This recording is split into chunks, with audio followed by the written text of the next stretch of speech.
In today's video, I'm going to teach you how to build a dashboard in Lightning Experience with Salesforce. Getting comfortable with this process will help you effectively manage and visualize your organization's data.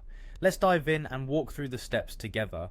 First, you'll want to navigate to the Salesforce interface and find the app launcher. It's usually located in the top left corner of the screen. Once you click on it, you'll see a variety of options, one of which is dashboards. Go ahead and click on that to get started. Next, you'll see a button that says New Dashboard.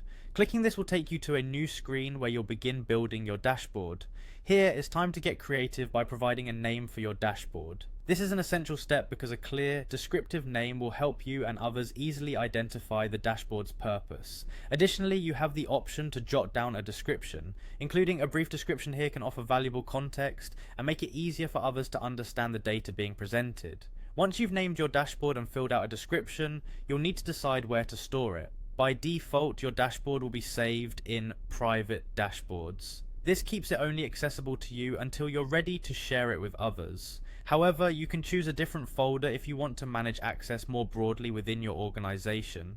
With the basic setup complete, it's time to bring in data. Click on the plus widget button.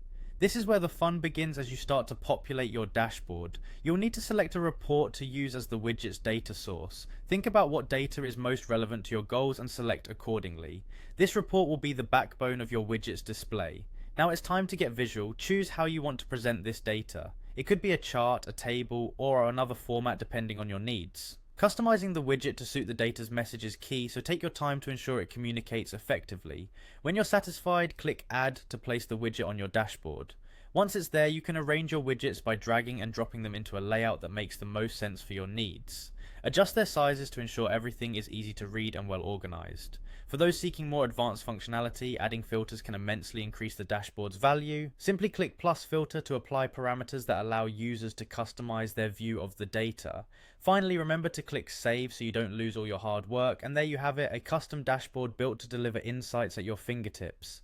Experiment with these steps to create dashboards that not only inform but also inspire action within your organization.